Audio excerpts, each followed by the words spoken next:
Hello students, आपका स्वागत है हमारे यूट्यूब चैनल एमएस पथेरिया के ऊपर। आज हम बड़े ही इंपॉर्टेंट और इंटरेस्टिंग टॉपिक के ऊपर बात करेंगे फिजिक्स के। वो आप न्यूमेरिकल कैसे सीख सकते हैं। न्यूमेरिकल देखिए फिजिक्स का मैजिक होता है, लॉजिक होता है। आपको अगर टॉपिक के ऊपर कमांड बनानी है तो उसके ऊपर न्यूमेरिकल कीजिए ढेर सारे। मैं आपको ऐसी ट्रिक्स और बताऊंगा जिससे आप न्यूमेरिकल को सोल्व कर सकते हो। पर उससे पहले आपको कंप्लीट वीडियो को देखना होगा। अगर आपको वीडियो समझ में आए तो मेरे चैनल को लाइक, सब्सक्राइब और शेयर कीजिए। चलिए तो वीडियो स्टार्ट करते हैं। और आज हम जो न्यूमेरिकल पोर्शन करेंगे वो करेंगे हम इलेक्ट्रोस्टैटिक्स के ऊपर, यानी कि जो 12th क्लास की फर्स्ट यूनिट है।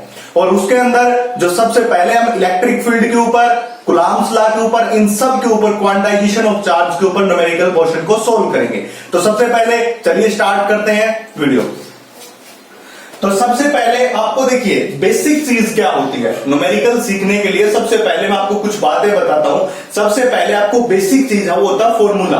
आपको फॉर्मूला पता होना चाहिए।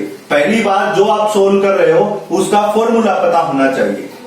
इसके बाद जो दूसरी बात ये होती है कि आपको निकालना क्या है, फाइंड आउट क्या करना है, ये पता होना चाहिए। ये दो बातें न्यूमेरिकल को सोल्व करने के लिए इंपॉर्टेंट है। बच्चों को ये नहीं पता चल पाता कि हम कैसे इसको फाइंड आउट करें। तीसरी बात, कौन सा फॉर्मूला हम अप्लाई करें, यानी कि फॉर्मूला कौन सा अप्लाई करें, ये जो है सबसे बड़ी बात होती है। देखिए आपको कोई वीडियो में कुछ बोलेगा, कोई कुछ बोलेगा, ऐसा कभी नहीं होता। फिजिक्स के न्यूमेरिकल एक तरीके से सोल्व होते हैं, ट्रिक से सोल्व होते हैं। दो बातें होती हैं। अगर आपको उसको थोड़ा सा लेंथी मेथड से करते हो, जैसे आप बोर्ड में करते हो, तो आपसे हो जाएगा। आप थोड़े ट्रिक के हिसाब से जाओगे तो आपको थोड़ा सा 1-2% ज्यादा जो अपना दिमाग लगाना पड़ेगा, फोकस करना पड़ेगा। तो इसके बाद जो फोर्थ चीज न्यूमेरिकल के लिए चाहिए वो चाहिए फोकस आपका। ये चार चीजें आपके अंदर होनी चाहिए। आपको सबसे पहले फॉर्मूले पता होने चाहिए कंप्लीट यूनिट के। दूसरा, हमें जो फाइंड आउट करना उस न्यूमेरिकल में वो पता होना चाहिए। तीसरा, उसका फॉर्मूला पता होना चाहिए, हम कौन सा अप्लाई करेंगे। और चौथा, फोकस होना चाहिए। तो आप पूरी वीडियो पे फोकस रखिए। देखिए मैं आपको करवाता जाता हूं न्यूमेरिकल पोर्शन। तो चलिए स्टार्ट करते हैं। देखिए सबसे पहले जो फॉर्मूले की अगर मैं बात करूं तो मैं सबसे पहले आपको बताता हूं कूलॉम्स लॉ। कूलॉम्स लॉ के अकॉर्डिंग फोर्स का फॉर्मूला क्या था, K Q1 Q2 बाय में R का स्क्वायर। इसके बाद फोर्स जो हमारा है इसकी वैल्यू 1/4 पाई एप्सिलॉन पुट कर देते हैं, Q1 Q2 बाय में R का स्क्वायर। ये वैल्यू हमारे पास यहां पे हो जाएगी फोर्स की। इसके बाद क्वांटाइजेशन ऑफ चार्ज ने क्या कहा था, प्लस माइनस एन इंटू ई, यानी कि किसी भी बॉडी के ऊपर चार्ज, किसी बॉडी के ऊपर अगर हमें चार्ज फाइंड आउट करना तो किसके बराबर होता है वो, plus minus integral multiple of electronic charge. इसके बाद जो नेक्स्ट हमारा इलेक्ट्रिक फील्ड का फार्मूला होता है वो K Q बाय में R का स्क्वायर। इसी प्रकार K की वैल्यू आप पुट कर सकते हैं 1/4 पाई एप्सिलॉन Q बाय में R का स्क्वायर। जैसे जैसे मैं आपको न्यूमेरिकल करवाता जाऊंगा वैसे वैसे आपको फॉर्मूले भी बताता जाऊंगा। तो आज हम इन फॉर्मूलोज के ऊपर बात करते हैं, इनके न्यूमेरिकल क्वेश्चन सोल्व करते हैं। जैसे ही अगले क्वेश्चन कराऊंगा तो अगले के भी फॉर्मूले बताऊंगा। तो ये सब फॉर्मूले हैं जो आपको पता होनी चाहिए। ये फॉर्मूले 2-3। तो इसके बाद हम क्या देखते हैं, पहला न्यूमेरिकल। देखिए क्या कहता है, कैलकुलेट द टोटल पॉजिटिव और negative charge on 3.11 gram copper penny. क्या बताया इसने कि एक कॉपर पेनी दी हुई है, यानी कि एक टुकड़ा दे दिया कॉपर का, उसके ऊपर कितना पॉजिटिव और नेगेटिव चार्ज। आप ऐसे बता सकते हो कि पॉजिटिव और नेगेटिव चार्ज कितना, बट उन्होंने एक कंडीशन लगा दी कि उसका वेट कितना, 3.11 ग्राम के बराबर उसका क्या है, वेट है। अब ये बात यहाँ पे समस्या है कि आपको फॉर्मूला पता होना चाहिए कि कौन सा अप्लाई करोगे। आपको पता है कि चार्ज ये रहा, इस देखिए इससे पहले मैं आपको थोड़ा सा बता देता हूं कैसे मेरे को पता चला ये फॉर्मूला। देखिए Q is equal to plus minus n e. मेरे को पता है कि यहाँ पे क्या है, ये चार्ज ऑन बॉडी, ये क्या है, चार्ज ऑन बॉडी। बॉडी के ऊपर कितना चार्ज, एन कितने हैं, नंबर ऑफ इलेक्ट्रॉन्स, इलेक्ट्रॉन्स और प्रोटॉन्स भी हो सकते हैं, प्रोटॉन्स, ये बात होगी। ई क्या है, इलेक्ट्रॉनिक चार्ज, इलेक्ट्रॉनिक चार्ज, ये हो गया। हाँ तो बच्चों स्टार्ट करते हैं फर्स्ट न्यूमेरिकल। और फर्स्ट न्यूमेरिकल में आपको बता रहा हूं हमें कैलकुलेट करना क्या हुई जो है टोटल पॉजिटिव और negative charge on 3.11 gram copper penny. यानी कि क्या कहा, जैसे कि एक टुकड़ा दे दिया और ये है कॉपर का और इसका वेट कितना, 3.11 ग्राम। तो हमें क्या करना है, इसके ऊपर कितना पॉजिटिव और नेगेटिव चार्ज है वो हमें क्या करना है, कैलकुलेट करना है। कैलकुलेट द टोटल पॉजिटिव और नेगेटिव चार्ज।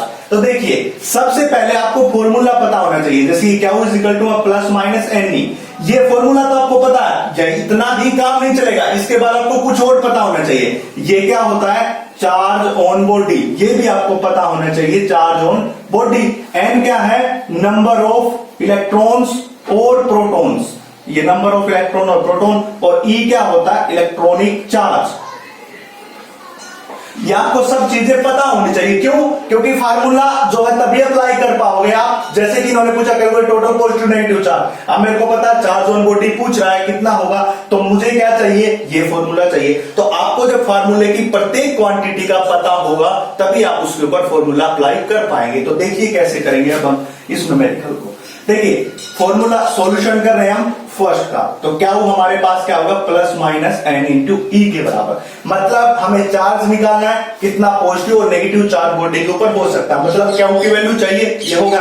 अब हम ई है, ई होता है इलेक्ट्रॉनिक चार्ज, वो आपको पहले से ही पता है, उसकी कोई दिक्कत नहीं है। इसके बाद आपको जो प्रॉब्लम है वो किसमें, एन में। आपको एन पता होना चाहिए कि यानी कि उसके अंदर कितने number of copper atom present है, वो निकालना है। तो कैसे निकालेंगे, ये आपको केमिस्ट्री में बहुत पहले जो पढ़ा होगा, सॉल्यूशन यूनिट में पढ़ा होगा, उससे पहले। तो मैं आपको यहाँ पे थोड़ा सा रिकैप दे देता हूं। देखिए क्या करेंगे, आपको पता होगा अगर मैं किसी भी सब्सटेंस का एक मोल लूं तो उसके पास जो नंबर ऑफ पार्टिकल होते हैं वो एवोगैड्रोस नंबर के बराबर होते हैं। ये बात आपको केमिस्ट्री में बताई जाती है कि किसी भी एक मोल सब्सटेंस के पास एवोगैड्रोस नंबर के बराबर क्या होते हैं, पार्टिकल। तो मैं क्या लिखूंगा, और एक मोल कॉपर कितना है, 63.5 ग्राम। एक मोल कॉपर का एटॉमिक वेट कितना है, 63.5 ग्राम। तो मैं लिखूंगा 63.5 gram have number of copper atom, copper atom, number of copper atom कितने होंगे, एवोगैड्रोस नंबर के बराबर होंगे। एवोगैड्रोस नंबर कितना, 6.02 इंटू 10⁻23 इतने होंगे। ये था 63.5 ग्राम जो कि एक मोल के बराबर है। अगर मैं 1 ग्राम है नंबर ऑफ कॉपर एटम तो कितने हो जाएंगे, 6.02 10⁻23 बाय में क्या आ जाएगा, 63.5 ग्राम। इसके बाद हमें दिया कितना है, दिया हमें 3.11 ग्राम। इसके पास अगर मैं निकालूं तो कितने हो जाएंगे, 6.02 इंटू 10⁻23 और बाय में 63.5 और मल्टीप्लाई में 3.11। ये हमारे पास किसकी वैल्यू आ गई, एन की वैल्यू आ गई। 6.02 10⁻23 63.5 गुणा में 3.11। अब इसके पास एटॉमिक नंबर कितना, 29। ये एक एटॉमिक नंबर के लिए है। अगर इसके पास एटॉमिक नंबर कितना है, 29, तो हम क्या निकालेंगे, टोटल एन कितना हो जाएगा, 6.02 10⁻23 3.11 बाय में 63.5 और गुणा में 29। ये बात हमें फार्मूले में पता है, चार्ज निकालना है, एन की वैल्यू हमें पता होनी चाहिए, ई की वैल्यू पहले से पता है, पर यहाँ पे एन की वैल्यू दी नहीं हुई, डेटा दिया हुआ, इसलिए हम एन निकाल लेंगे। कैसे निकालेंगे, हमें पता है एक मोल सब्सटेंस के पास कितने एटम होते हैं, एवोगैड्रोस नंबर जो कि 63.5 ग्राम के बराबर है एक मोल। 1 ग्राम के पास कितना होगा, ये बाय में 3.11 ग्राम मल्टीप्लाई में, ये था एक एटम के लिए। और इसके पास टोटल एटॉमिक नंबर यानी कि कितने एटम है, वो कितने इसके पास नंबर ऑफ इलेक्ट्रॉन्स है, वो है 29। तो कितना हो जाएगा, ये मल्टीप्लाई 29 से, तो इतनी आ गई एन की वैल्यू। अब एन की वैल्यू हम कहां पुट करेंगे, यहां पे पुट करेंगे, तो हमारे पास क्या आ जाएगा, पॉजिटिव और नेगेटिव चार्ज। मैं इसको साफ कर रहा हूं। इसको साफ करने के बाद देखिए क्या हो, इसके बाद एन की वैल्यू रख देंगे 6.02 इंटू 10⁻23 और इसके साथ मल्टीप्लाई 3.11 और 63.5 मल्टीप्लाइड बाय 29 और इलेक्ट्रॉनिक चार्ज हो जाएगा -19। ये इलेक्ट्रॉनिक चार्ज की वैल्यू होती है, आपको पता होनी चाहिए। अब आप इसको जब भी सोल्व करोगे तो आपके पास क्या आ जाएगा, टोटल पॉजिटिव और नेगेटिव चार्ज की वैल्यू आ जाएगी। तो ये था हमारा फर्स्ट न्यूमेरिकल, इसको आप सोल्व कर लेना।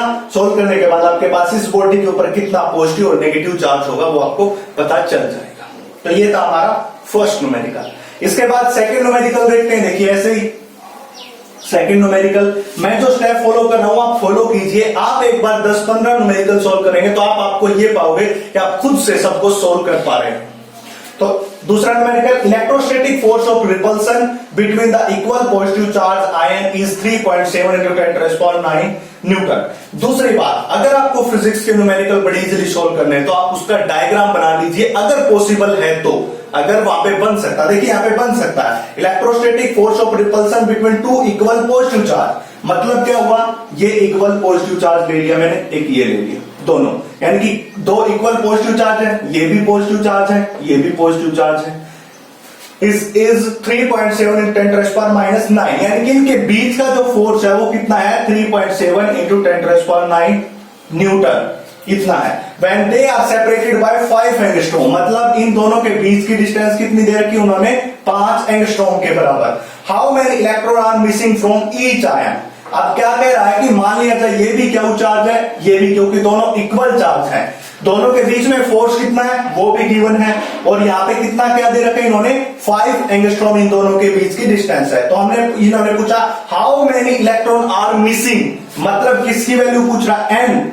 हाउ मेनी इलेक्ट्रॉन्स मतलब किसकी वैल्यू पूछी, एन, और फोर्स का फार्मूला क्या होता है, कूलम्ब लॉ से आपको पता है, K1 Q2 बाय में R का स्क्वायर। अब हमारे पास R की वैल्यू ये रही, K कांस्टेंट होता है जिसकी वैल्यू कितनी होती है, 9 into 10⁻⁹, फोर्स की वैल्यू भी हमारे पास गिवन है। अब हमारे पास क्या नहीं है, Q1 और Q2 की वैल्यू, ये बड़ी समस्या की बात है। देखिए फॉर्मूला लगाया, आपको पता चल गया, आपको निकालना है क्या, n, बट यहाँ पे Q1 Q2 की वैल्यू चाहिए हमें पहले, तब हम n को निकाल सकते हैं। कैसे, अभी अभी फॉर्मूला बता था, Q किसके बराबर होता है, प्लस माइनस n इंटू ई के बराबर, मतलब Q1 कितना हो जाएगा, n इंटू ई, और Q2 भी कितना हो जाएगा, n इंटू ई, और Q1 और Q2 की वैल्यू क्या, दोनों की इक्वल, तो ये दोनों किसके बराबर हो जाएंगे, n इंटू ई के बराबर हो जाएंगे, Q1 और Q2 दोनों। क्यों, Q1 की वैल्यू n नहीं, Q2 की वैल्यू n नहीं, दोनों इक्वल चार्ज है, इसलिए Q1 Q2 के बराबर इज इक्वल टू n नहीं। तो हमारे पास अब Q1 की वैल्यू भी आ गई, Q2 की वैल्यू भी आ गई, हमारे पास R पहले पता है, फोर्स का पता है, K का पता है, अब हमें निकालना केवल कौन है, n निकालना। तो फॉर्मूले में पुट कर दीजिए, देखिए क्या आएगा, मैं इसको यहां से साफ कर देता हूं। देखिए ये जो फॉर्मूला कैसे बन जाएगा, देखिए Q1 की वैल्यू n नहीं, Q2 की वैल्यू भी n नहीं, ये दे रखी, बाय में R का स्क्वायर। अब मैं इसको साफ कर रहा हूं यहां से नीचे से। अब क्या होगा, K की वैल्यू कितनी होती है, 9 into 10⁻⁹, आपको पहले से ही पता है कि K की वैल्यू कितनी होती है, 9 into 10⁻⁹, और n हमें निकालना, n और n मिलके n स्क्वायर, e और मिलके e स्क्वायर, e स्क्वायर की वैल्यू 1.6 into 10⁻⁹ कूलम्ब, ये भी आपको कांस्टेंट है, पता होना चाहिए, ये भी आपको कांस्टेंट वैल्यू होती है, पता होनी चाहिए। अब नीचे r स्क्वायर, जो डिस्टेंस कितनी है, 5 एंगस्ट्रॉम, मतलब 5 into 10⁻⁻10 का स्क्वायर, क्योंकि 1 एंगस्ट्रॉम किसके बराबर होती है, 10⁻⁻10 मीटर के बराबर होती है। इसलिए हम क्या करेंगे, 10⁻⁻10 इसका कंप्लीट का क्या कर देंगे, स्क्वायर कर देंगे। अब इस तरफ हमारे पास ये फोर्स की वैल्यू तो गिवन है, 3.7 into 10⁻⁹। अब हमें केवल यहां से n निकालना, n निकालना तो मैं इसको ऊपर लेके जाऊं, इसको नीचे लेके आऊं और इसको भी नीचे, तो क्या हो जाएगा, n square is equal to, मैं ये यहाँ पे 3.7 into 10⁻⁹, और इसको ऊपर लेके जाओ, इसका स्क्वायर करो, 5 5 जा 25, 10 का स्क्वायर होगा तो 10⁻⁻20 आ जाएगा, बाय में 9 into 10⁻⁹ के बराबर, इसका स्क्वायर करेंगे यहाँ पे 1.6 मल्टीप्लाइड बाय 1.6, और ये हो जाएगा 10⁻⁻38, 19 का स्क्वायर ये हो जाएगा। अब देखिए 10⁻⁹ क्या, प्लस का, ऊपर जाएगा तो माइनस का हो जाएगा, तो 9 ये माइनस का, 9 ये 18 और 20 ये कितना हो जाएगा, -38, 9 पर जाके 18, 10⁻⁻20 टोटल 38, ये नीचे माइनस का है, ऊपर जाके किसका हो जाएगा, प्लस का हो जाएगा, 38 प्लस का, इसके साथ मल्टीप्लाई में कौन रहेगा, 37 25 9 1.6 और 1.6, ये इससे क्या हो जाएगा, कैंसिल आउट। अब हमारे पास देखिए, मैं इसको सोल्व कर रहा हूं, अब हमारे पास n स्क्वायर, और n स्क्वायर की वैल्यू कितनी आएगी, 3.7 25 4 बाय में 9 1.6 और 1.6, ये है 25। अब आप इसको सोल्व कर सकते हो और सोल्व करने के पास आपके बाद क्या आ जाएगा, नंबर ऑफ इलेक्ट्रॉन्स आ जाएंगे। तो नंबर ऑफ इलेक्ट्रॉन्स निकालने के लिए किसका फार्मूला यूज करते हैं, Q इक्वल टू में N। पहले हमने फोर्स लगाया K Q1 Q2 by R square और फिर Q की वैल्यू को कितना पुट कर दिया, N और N गुना में N स्क्वायर E स्क्वायर और यहां से N स्क्वायर फाइंड आउट कर दिया। जैसे ही हमने ये लगाया, ये डायग्राम बनाया, सब कुछ हमारे पास इजिली सोल्व होके आ गया। इसलिए हो सके उतना आप डायग्राम बना लीजिए, आपके लिए बेनिफिशियल होगा। इसके बाद थर्ड की बात करते हैं, हम थर्ड क्वेश्चन पे आते हैं। हमने 2 क्वेश्चन सोल्व कर लिए, अब हम थर्ड क्वेश्चन के ऊपर आते हैं। तो थर्ड क्वेश्चन, तो अब हम बात करते हैं थर्ड क्वेश्चन की। थर्ड क्वेश्चन क्या है, न्यूक्लियस जो यूरेनियम का है 92-238 एमिट अल्फा पार्टिकल। मतलब क्या है इसका, जब न्यूक्लियस जो हमारे पास यूरेनियम का न्यूक्लियस है वो क्या एमिट करता है, अल्फा पार्टिकल को, हीलियम का अल्फा पार्टिकल, और कन्वर्ट हो जाता है किसके अंदर, थोरियम के अंदर। At any instant of particle, किसी पर्टिकुलर टाइम, इंस्टेंट का मतलब होता है किसी पर्टिकुलर टाइम के ऊपर, इज एट डिस्टेंस 9 × 10⁻⁻15 मीटर। इतनी मीटर के डिस्टेंस के ऊपर है अल्फा पार्टिकल किससे, centre of nucleus. Find the force on alpha particle. मतलब तो ये है कि हमें फोर्स का फार्मूला तो लगाना पड़ेगा, K Q1 Q2 बाय में R का स्क्वायर। इससे पहले मैं एक डायग्राम बना देता हूं आपके लिए। देखिए क्या होगा, मान लिया जाए ये न्यूक्लियस है और इस न्यूक्लियस से अल्फा पार्टिकल की डिस्टेंस इन्होंने दे दी कितनी, 9 × 10⁻⁻15 मीटर। अब एक ये होगा चार्ज, एक ये होगा, दोनों के बीच की डिस्टेंस ये रही और हमें फॉर्मूला ये होगा। देखिए यूरेनियम 92-238, इससे अगर हीलियम का न्यूक्लियस लिखे, अल्फा पार्टिकल कौन होता है, हीलियम का न्यूक्लियस, जिसके पास एटॉमिक नंबर 2 और एटॉमिक मास कितना होता है, 4 होता है। और किसमें जाएगा, थोरियम 92 और इसके बाद 234। अब बात देखिए, इसके ऊपर टोटल चार्ज कितना है, 92E के बराबर। इसके ऊपर टोटल चार्ज कितना है, 92E। इसके ऊपर कितना है, 2E। इसके पास कितना, 90E। जैसे ही इसके अंदर से अल्फा पार्टिकल निकलेगा, इस यूरेनियम के अंदर से अल्फा पार्टिकल निकल गया तो कितना माइनस हो जाएगा, 2E। यानी कि इसमें से कितना माइनस हो गया, 2E। बचा कितना, 90E। ये बचा, ये रहा हमारे पास यूरेनियम का न्यूक्लियस जिसके पास कितना चार्ज है, 90E। क्यों 90E चार्ज, क्योंकि इसके पास था 92, इसमें से 2 हीलियम निकल चुका है तो 90E बचा। ये रहा अल्फा पार्टिकल जो कि हीलियम का न्यूक्लियस है और इसके पास कितना चार्ज है, 2E के बराबर। अब आपको पता होगा K की वैल्यू 9 × 10⁻9 होती है, Q1 की वैल्यू 90E, Q2 की वैल्यू 2E और R क्या है, 9 × 10⁻15 मीटर। अब इसमें सारी डेटा पुट करना और आपके पास फोर्स आ जाएगा। तो ये इजीली हो चुका। कैसे किया, यूरेनियम हीलियम में कन्वर्ट, थोरियम, यूरेनियम का पास एटॉमिक चार्ज कितना, 92E के बराबर। इसमें से 2E निकल गया जब हीलियम बाहर निकला तो बचा कितना, 90। तो ये हमारे पास 90E चार्ज यहाँ पे तो रखेंगे। फोर्स इज इक्वल टू में K की वैल्यू 9 × 10⁻9 होती है, Q1 चार्ज 90 और E की वैल्यू कितनी, 1.6 × 10⁻19 कूलम। मैं इसको थोड़ा साफ कर दे रहा हूं यहां से, मल्टीप्लाइड बाय 2E और E की वैल्यू कितनी, 1.6 × 10⁻19 कूलम बाय में R का स्क्वायर, मतलब 9 × 10⁻15 का स्क्वायर। अब मैं इसको यहां से थोड़ा साफ कर देता हूं। देखिए आगे सोल्व करते हैं। देखिए इसको मैं सोल्व करूंगा, फोर्स इज इक्वल टू 9 × 10⁻9 और ये 1.6 एक साथ हो जाएगा और मल्टीप्लाइड बाय 90 रहेगा। ये -19, ये -19 कितना होगा, -38 डिवाइड बाय में 9 9 जा 81, 15 का कितना हो जाएगा, 10⁻30। अब देखिए इसको सोल्व करते हैं। आगे कैंसिल कर दो, 9 बचेगा, इससे कैंसिल कर दो, 10 बचेगा। तो यहाँ पे कितना बचा, देखिए एक में अगर ये हटाऊं तो बटे में कितना आता है, 10। इस 10 से 10 क्या हो जाएगा, कैंसिल हो जाएगा।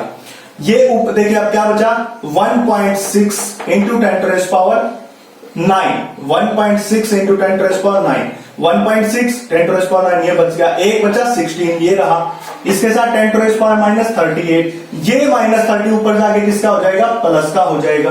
अब ये फोर्स आ रहा है। अब देखिए 30 प्लस का ये 9, ये कितना 39 और माइनस का कितना 38, मतलब कितना बचेगा 10, 1.6 16 यहाँ पे फोर्स। अगर मैं एक पॉइंट हटाऊं फिर से बटे में 10 से 10 कैंसिल, तो आ गया 16। तो इतना क्या हो जाएगा हमारे पास न्यूटन में क्या हो जाएगा, फोर्स। ये लास्ट में आपको यूनिट लिखनी बहुत जरूरी है, अगर आप यूनिट नहीं लिखोगे तो आपके मार्क्स जो है कट जाएंगे। इसलिए फोर्स आ गया 16 × 16 न्यूटन के बराबर। तो ये हम 3 न्यूमेरिकल अब तक सोल्व कर चुके हैं। तो बच्चों अगला क्वेश्चन सोल्व करते हैं, क्वेश्चन नंबर 4। 3 क्वेश्चन अब तक सोल्व कर चुके हैं, उसी ट्रिक के हिसाब से हम नेक्स्ट क्वेश्चन सोल्व करते हैं। और ये जो क्वेश्चन होगा हम इलेक्ट्रिक फील्ड के लिए सोल्व कर रहे हैं, और इलेक्ट्रिक फील्ड का फार्मूला आपको पहले ही बताया था, के क्या होता है आर का स्क्वायर।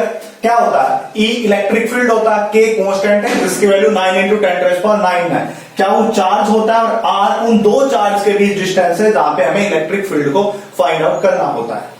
तो क्वेश्चन क्या है, यहाँ पे 3 point charge kept eight vertex of equilateral triangle. जैसे जैसे बोलता जा रहा हम इसका एक डायग्राम स्केच कर लेते हैं। देखिए ये कर लें, ये गिवन भी यहाँ पे, ये पॉइंट ए, ये पॉइंट बी, ये पॉइंट सी, और बीच में इन्होंने कह दे दिया एम पॉइंट। यहाँ पे जो चार्ज है वो है 2 माइक्रोकुलाम, यहाँ पे जो चार्ज है वो 3 माइनस के माइक्रोकुलाम, यहाँ पे भी माइनस का 3 माइक्रोकुलाम, और इस एम पॉइंट के ऊपर क्या रख दिया, क्या चार्ज। ये पूरी डिस्टेंस कितनी है, 20 सेंटीमीटर, ये भी 20 सेंटीमीटर, इस हिसाब से ये कितनी होगी 10, और ये भी कितनी होगी 10।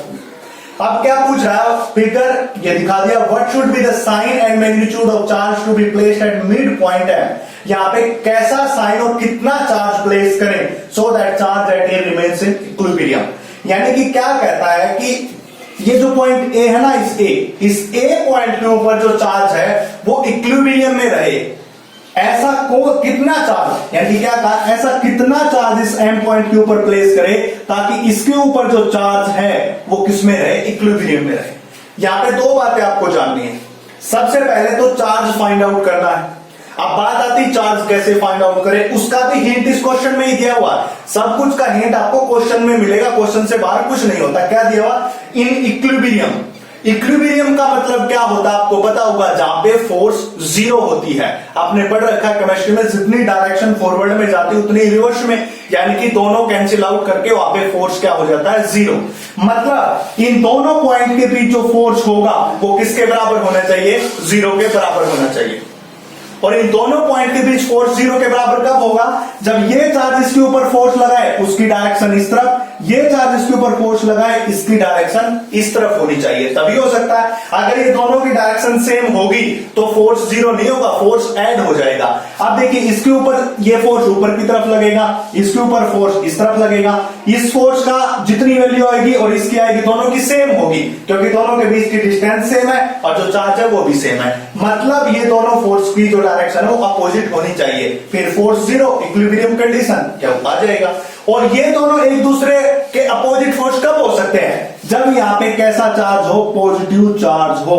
तो यहाँ पे एक क्वेश्चन का आंसर मैं पहले ही दे चुका हूं, साइन और मैग्नीट्यूड पूछ रखा है। तो मैंने क्या बताया, साइन। कैसे फाइंड आउट किया, फिर से बता रहा हूं, दोनों फोर्स की डायरेक्शन अपोजिट। ये पॉजिटिव चार्ज है, ये भी पॉजिटिव होना चाहिए ताकि ये पॉजिटिव इसको रिपेल करे ऊपर, ये पॉजिटिव इसको रिपेल करे इस तरह। अगर नेगेटिव होता तो ये इसको अट्रैक्ट करता, ये इसको अट्रैक्ट करता, दोनों की डायरेक्शन क्या हो जाती, सेम हो जाती, जिसके कारण ये एक दूसरे को कैंसिल नहीं कर पाते, इक्विलिब्रियम की कंडीशन नहीं हो पाती। इसलिए इस चार्ज का जो साइन है वो पॉजिटिव होना चाहिए। मतलब ये कंफर्म होगा कि ये चार्ज कैसा होना चाहिए, पॉजिटिव। एक बात बच्चों, इसके बाद और भी क्वेश्चन आएंगे जो एक सीधी लाइन चार्ज के ऊपर हम रख देंगे, वहां पे भी इक्विलिब्रियम कंडीशन मेंटेन करनी है। कैसे, ऐसे ही होगी, बस दोनों उस चार्ज के ऊपर जब फोर्स देखें दोनों इक्वल एंड अपोजिट डायरेक्शन में होने चाहिए ताकि एक दूसरे को कैंसिल करके फोर्स 0 बना सके। जैसे यहां पे कर दिया, फोर्स 0 हो गया। अब हमें फाइंड आउट करना है इस चार्ज की वैल्यू। कैसे फाइंड आउट करेंगे, देखिए इसके ऊपर जो फोर्स होगा वो इस तरफ होगा, इसके ऊपर जो फोर्स होगा वो इस तरफ। क्यों होगा वो भी बता रहा हूं। देखिए ये माइनस इस +2 को क्या करेगा, अपनी तरफ अट्रैक्ट करेगा, तो F1 फोर्स, इसको मैं F1 मान लेता हूं। ये -3 कूलम ये अपनी तरफ अट्रैक्ट करेगा, ये F2 फोर्स हो जाएगा। इन दोनों का रिजल्टेंट इस तरफ हो जाएगा। आपको पता होगा इन दोनों फोर्स का रिजल्टेंट किस तरफ होगा, इस तरफ हो जाएगा। इस F1 का और F2 का, दोनों का रिजल्टेंट निकाल रहे हैं। और दोनों का रिजल्टेंट निकालने के लिए हमारे पास क्या होगा, F = F1 square plus F2 square plus में 2 F1 F2 cos theta, F1 F2 cos theta के बराबर हो जाएगा। तो यहां तक आपको समझ में आया। मैंने बताया था कि triangle law of vector addition को फॉलो करता है, F1 square plus F2 square plus में 2 F1 F2 cos थीटा। तो होगा इतना। अब यहाँ पे देखिए जो ट्रायंगल होता है उसमें एंगल कितनी डिग्री का होता है 60, ट्रायंगल होता है उसमें एंगल कितने डिग्री का होता है 60 के बराबर होता है। तो अब हमें क्या करना है, इसके बीच ये फोर्स फाइंड आउट करना है, इसके बीच ये फोर्स फाइंड आउट करना है। तो हम इसके बीच फोर्स फाइंड आउट करते, देखिए F1 क्या होता है, F1 की वैल्यू किस तरफ हो जाएगी, -3 माइक्रोकुलाम, मैं माइक्रो में ही रख रहा हूं अभी। Q2 की वैल्यू 2 माइक्रोकुलाम, बाय में कितना हो जाएगा r², और r दोनों के बीच में कितनी है 20 सेंटीमीटर। इसको मीटर में बदलेंगे तो 10⁻² से multiply 1 centimetre is equal to में 10⁻² मीटर होल का स्क्वायर। इसी प्रकार F2 की वैल्यू फाइंड आउट करेंगे। F2 में K और Q1 चार्ज की वैल्यू -3 माइक्रोकुलाम और Q2 चार्ज की वैल्यू 2 माइक्रोकुलाम, ये रहा 2 माइक्रोकुलाम, बाय में डिस्टेंस वही 20 सेंटीमीटर और 10⁻² से मल्टीप्लाई होल का स्क्वायर हो जाएगा। अब F1 और F2 की वैल्यू, दोनों की वैल्यू मैं यहाँ पे पुट करता हूं। सबसे पहले हम क्या करते हैं, इस एक वैल्यू को सोल्व कर लेते हैं क्योंकि दोनों की वैल्यू क्या है, सेम है। तो हम इसको सोल्व कर लेते हैं। देखिए F1, सबसे पहले मैं F1 को सोल्व कर लेता हूं। कितना होगा 9 × 10⁻⁹, इसके साथ मल्टीप्लाई करूंगा 3 × 10⁻⁶, क्योंकि 1 माइक्रो 10⁻⁶ होता है, मल्टीप्लाई में 2 × 10⁻⁶, बाय में क्या हो जाएगा इसका 20 400 और इसका डबल 10⁻⁴ हो जाएगा। देखिए ये -4 ऊपर जाके किसका हो जाएगा, प्लस का, ये -4 ऊपर जाके प्लस का और 10⁻⁹ भी प्लस का, कितना हो जाएगा 10⁻13 प्लस के, और माइनस में कितना हुआ -6 और -10 -12, मतलब यहाँ पे कितना बचेगा 10। ये 4 ऊपर गया 13 बन गया और इसमें से माइनस कितना हुआ 12, तो 10 बचा। अब इसके बाद क्या करेंगे हम, देखिए 2 से कैंसिल करके कितना बचेगा 200 बचेगा, 9 3 27 और 27 बाय में 2। अब ये ऊपर देखिए मैं इस 200 हो गया, अब 1 0 से 1 0 भी क्या हो जाएगी, कैंसिल हो जाएगी। F1 की वैल्यू निकाल रहे, मैं इसको यहां से साफ कर देता हूं। देखिए F1 कितना हमारे पास बचेगा, ये 0 से 0 कैंसिल, यहाँ पे बचा 27 बाय में 20, ये बच गया। अब मैं इसको और फर्दर सोल्व कर सकता हूं, इसको सोल्व कर लो, यहाँ पे 10 और इसका हो जाएगा 13.5, ठीक है, और 10 ऊपर जाएगा तो F1 फोर्स की वैल्यू कितनी होगी 1.35 के बराबर, यानी कि F1 आ गया 1.35 और F1 इतना तो F2 भी इतना ही होगा, क्योंकि दोनों सेम चार्ज और same distance, same charge same distance, तो F1 और F2 की वैल्यू क्या हो जाएगी, इक्वल हो जाएगी। अब इसके बाद इस F1 F2 की वैल्यू इस फॉर्मूले में मैं क्या कर देता हूं, पुट कर देता हूं और हमारे पास F आ जाएगा, ये F, ठीक है। तो मैं इसको साफ करके और इस फॉर्मूले में ये पुट कर रहा हूं। देखिए F इज इक्वल टू मैं F1 का स्क्वायर का मतलब 1.35 का स्क्वायर प्लस में F2 का स्क्वायर 1.35 का स्क्वायर प्लस में 2 × 1.35 मल्टीप्लाइड बाय 1.35 और cos 60। क्यों लिया cos 60? क्योंकि इनके बीच एंगल कितना है, cos 60 होता है, तो cos 60 कितना 1/2। अब इस cos 60 की वैल्यू मैं यहाँ पे पुट कर देता हूं। जैसे मैं इस cos 60 की वैल्यू यहाँ पे पुट करूंगा तो देखिए क्या होगा, मैं ये जो है इस साफ कर देता हूं, यहाँ पे सोल्व कर लेते हैं हम इसको, ये यहां से मैं इसको साफ कर देता हूं। देखिए अब यहाँ पे हम सोल्व करेंगे। देखिए F इज इक्वल टू में इसको सोल्व किया 1.35 को, देखिए 1.35 स्क्वायर प्लस 1.35 स्क्वायर तो क्या हो जाएगा 2 × 1.35 का स्क्वायर।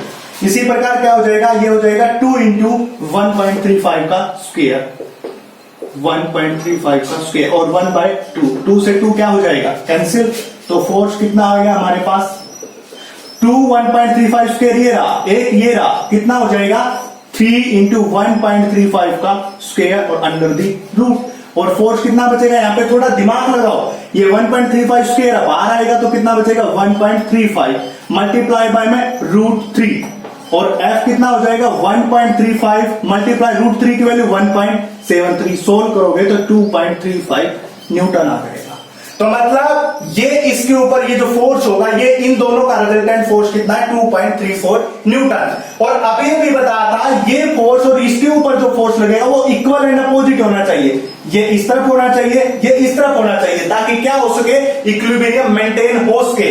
मतलब अब जो ये फोर्स आया तो ये चार्ज इस चार्ज को उस तरफ बढ़ाएगा और ये इसको इस तरफ, मतलब इन दोनों के बीच की जो फोर्स होगा वो किसके बराबर हो जाएगा 2.34 न्यूटन के बराबर। अभी इन दोनों के बीच का जो फोर्स होगा वो किसके बराबर होगा, इसके बराबर होगा।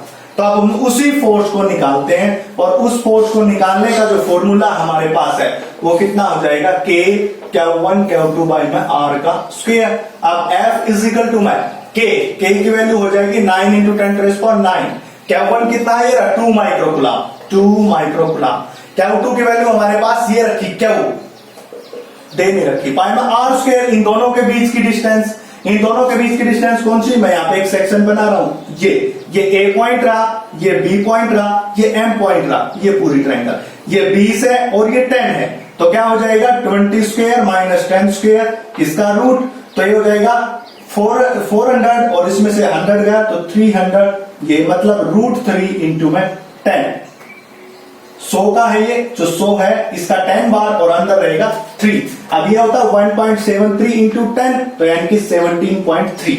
ये डिस्टेंस आ गई 17.3, मतलब 17.3 का स्क्वायर। अब ये फोर्स किसके बराबर है, इस 2.34 न्यूटन के बराबर है। तो इस फोर्स की वैल्यू उसके बराबर पुट कर देता। क्यों पुट की, क्योंकि पहले ही बता चुका हूं, अगर इस और इस चार्ज को इक्विलिब्रियम मेंटेन करना है तो इसका फोर्स ऊपर, इसका फोर्स नीचे, ताकि इक्विलिब्रियम के ऊपर, दोनों के ऊपर फोर्स 0 हो सके। अगर हमें फोर्स 0 करना है तो हम दोनों को क्या करते हैं, इक्वेट। तो क्या हो जाएगा, 9 10⁻⁹, 2 माइक्रो को चेंज करेंगे -6, यहाँ पे क्या चार्ज जो कि निकाला, जिसकी वैल्यू फाइंड आउट करनी है, 7.3 और 17.3 इज इक्वल टू में 2.34 न्यूटन। ये वैल्यू आ गई इतने। अब मैं इसको उस तरफ लेके जा सकता हूं, तो 9 इंटू 10⁻⁹ इंटू में 2 10⁻⁻6।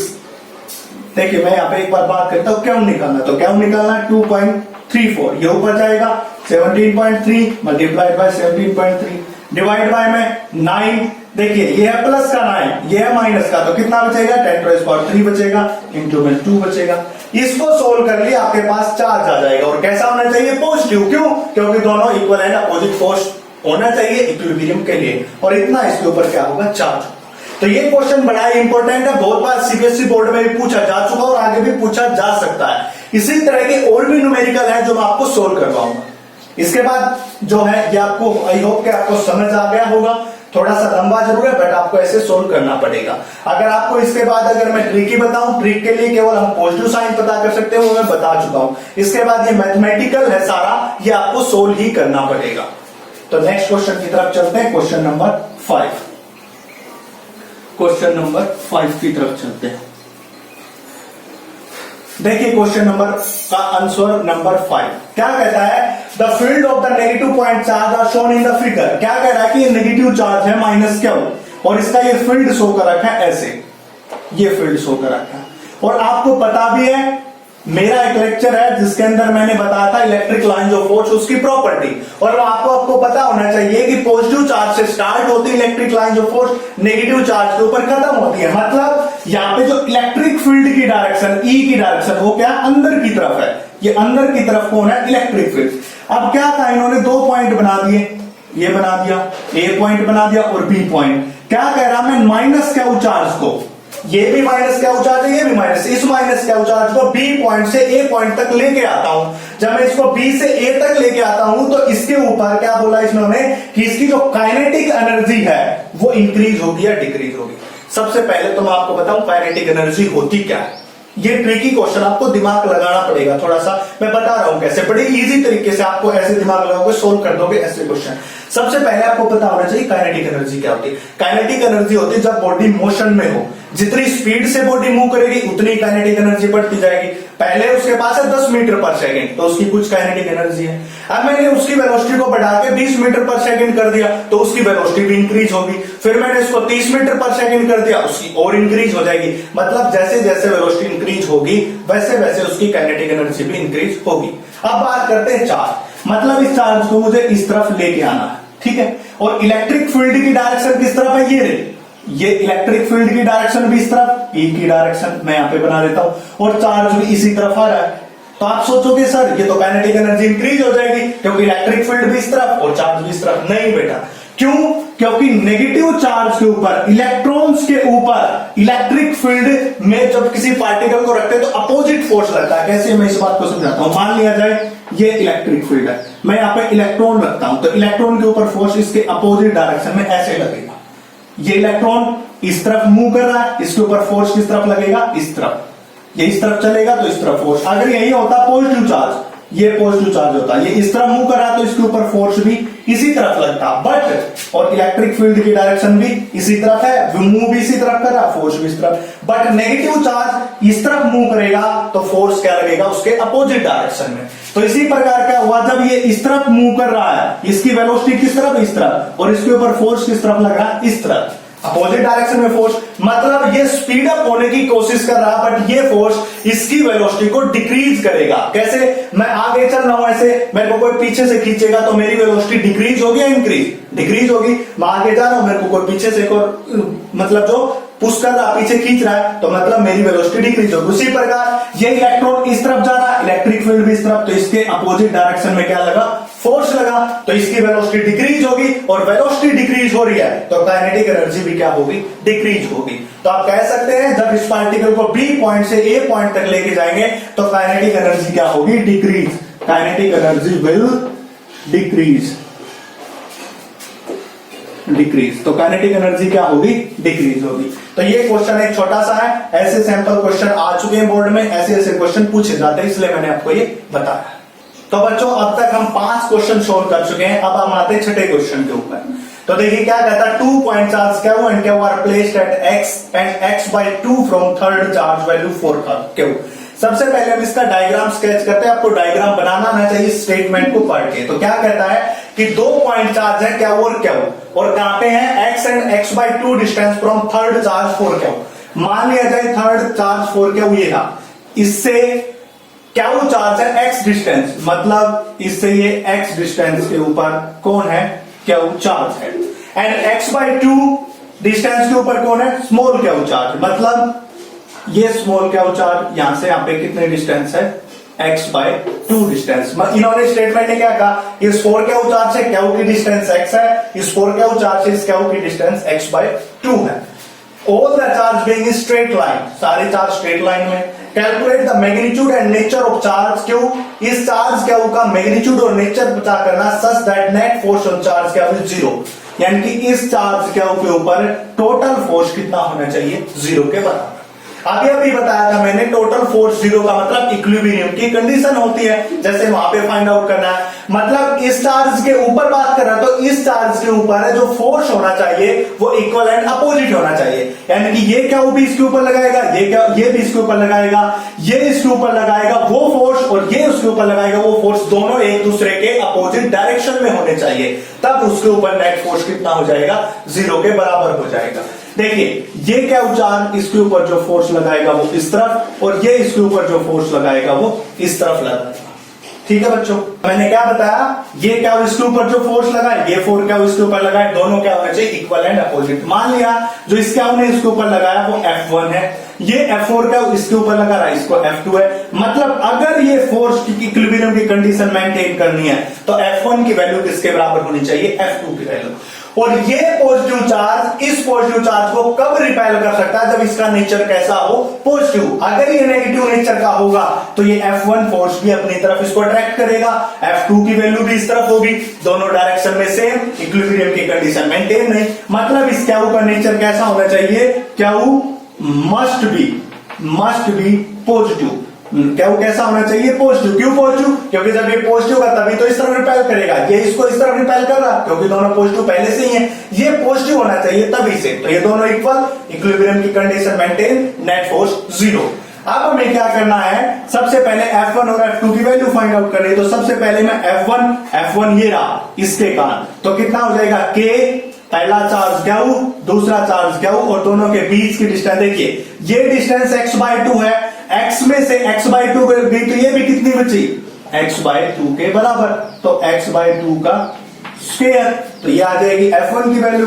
इसी तरह से हम F2 की वैल्यू निकालेंगे, F2 की वैल्यू इन दोनों के बीच होगी, तो क्या हो जाएगा K 4Q into Q, 4Q into Q by में R स्क्वायर, मतलब इन दोनों के बीच के डिस्टेंस x/2 का स्क्वायर। बिल्कुल इजी होगा, F1 और F2 को इक्वेट कर दो, मैं इसको यहाँ पे साफ कर रहा हूं, करेंगे इक्वेट। देखिए Q बाय में x/2 का स्क्वायर, अब इसको मैं साफ कर देता हूं, x/2 स्क्वायर का मतलब x² बाय 4, और 4 चला जाएगा ऊपर। इसी प्रकार यहाँ पे K ये रहा 4 Q into Q x square by में 4, और वो 4 भी कहां चला गया ऊपर। एक्स स्क्वेयर से एक्स स्क्वेयर क्या हो जाएगा कैंसिल, के से के क्या हो जाएगा कैंसिल, 4 क्यू से कैंसिल। तो यहाँ पे क्यू की वैल्यू किसके बराबर होनी चाहिए 4 क्यू के बराबर। और इस क्यू का नेचर कैसा पॉजिटिव, मतलब अगर क्यू के ऊपर नेट फोर्स 0 चाहिए तो क्यू कितना होना चाहिए प्लस का 4 क्यू, ठीक है। और ये बात बता चुका हूं, इस क्यू के कारण फोर्स इस तरफ, इसके कारण इस तरफ, दोनों इक्वल हो गए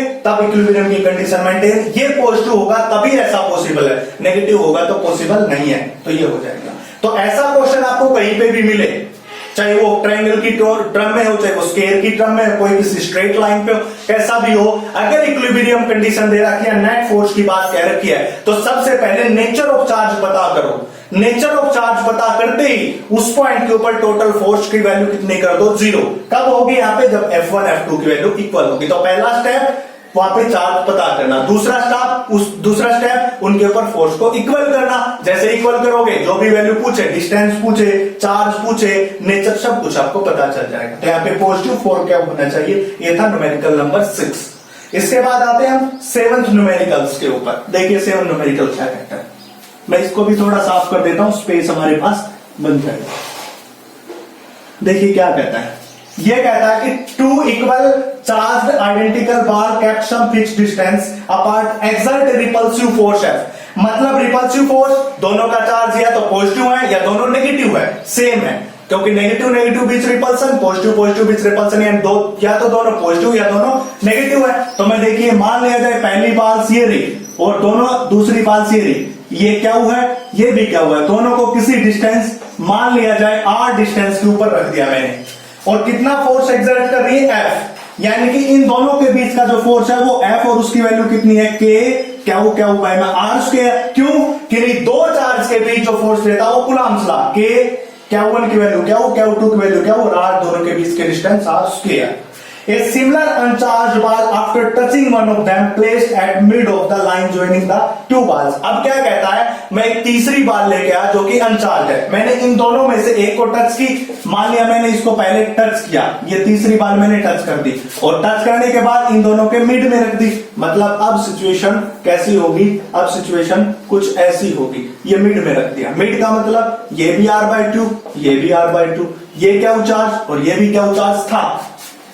Over line joining the two balls, find the force experienced by third charge। अब ये थर्ड चार्ज कितना फोर्स एक्सपीरियंस करेगा, ये पहला था, ये दूसरा था, ये तीसरा आया, ये तीसरा आया, ये पहला था, ये दूसरा। देखिए मैंने एक वीडियो है, उस वीडियो में जब आप जाके देखेंगे, जहां पे मैंने चार्ज और चार्ज की प्रॉपर्टीज बताई थी आपको, वहां पे जब आप जाके देखोगे तो आपको पता चलेगा जब किन्हीं दो आइडेंटिकल बॉल्स को, जिसमें से एक चार्ज है एक अनचार्ज है, उन दोनों को जब कॉन्टैक्ट में लेके टच करा के दूर करता हूं तो दोनों के ऊपर इक्वल चार्ज डिस्ट्रीब्यूट हो जाता है। कैसे समझिए, मान लीजिए एक बॉल है क्या चार्ज और दूसरी बॉल है जिसके ऊपर क्या कितना है 0। अब मैं इन दोनों को टच कराता हूं, ये टच करा दिया, अब दोनों को सेपरेट कर देता हूं तो क्या होता है इक्वल चार्ज दोनों पे डिस्ट्रीब्यूट हो जाता है। इसके पास भी Q/2 हो जाएगा, इसके पास भी क्या हो जाएगा Q/2, यही यहाँ पे लगा है। और ये मैंने जो हमारी वीडियो है, जो मेरा लेक्चर है फर्स्ट चार्ज एंड उसकी प्रॉपर्टी, उसके अंदर मैंने सब बताया है, आप उसको जाके देखिए, डिस्क्रिप्शन में उसका मैं लिंक आपको प्रोवाइड कर दूंगा, आप देखिए आपको पता चलेगा। तो क्या कहा, जब दो चार्ज इसके ऊपर क्या हुआ है, इसके ऊपर Q0, मैंने टच किया सेपरेट कर दिया, ये दोनों आइडेंटिकल है इसलिए इसके ऊपर भी Q/2, इसके ऊपर भी Q/2 चार्ज हो जाएगा। अब देखिए क्या होगा आगे, अब यहाँ पे कितना चार्ज Q/2, यहाँ पे कितना चार्ज Q/2। अब क्या पूछ रहा है, थर्ड चार्ज के ऊपर फोर्स एक्सपीरियंस। देखिए थर्ड चार्ज के ऊपर ये भी फोर्स लगाएगा, थर्ड चार्ज के ऊपर ये भी फोर्स लगाएगा, तो हम क्या करें, कोई भी एक ले लें, चाहे तो इनके बीच ले लो चाहे इनके बीच ले लो। तो मैं क्या करता हूं, इन दोनों के बीच फोर्स निकाल लेता हूं। तो क्या होगा, देखिए F = K Q1 Q2 by R square, ये फोर्स का फॉर्मूला होता है जो बताया गया है। तो फोर्स कितना हो जाएगा, K, Q1 की वैल्यू Q/2, Q2 की वैल्यू Q/2 ये रही, और R स्क्वायर का मतलब R²/4, 4 चला जाएगा ऊपर, तो 2 जा 4 से कैंसिल। अब F कितना हो गया, K Q/R का स्क्वायर, और पहले भी कितना था, इतना ही था, अब भी फोर्स कितना है, इतना ही, तो दोनों के बीच फोर्स क्या हो जाएगा, सेम हो जाएगा, जितना फोर्स पहले था उतना ही फोर्स रहेगा। देखिए ये वैल्यू सेम, ये भी वैल्यू सेम, तो ये क्या हो जाएगा हमारा 7th न्यूमेरिकल।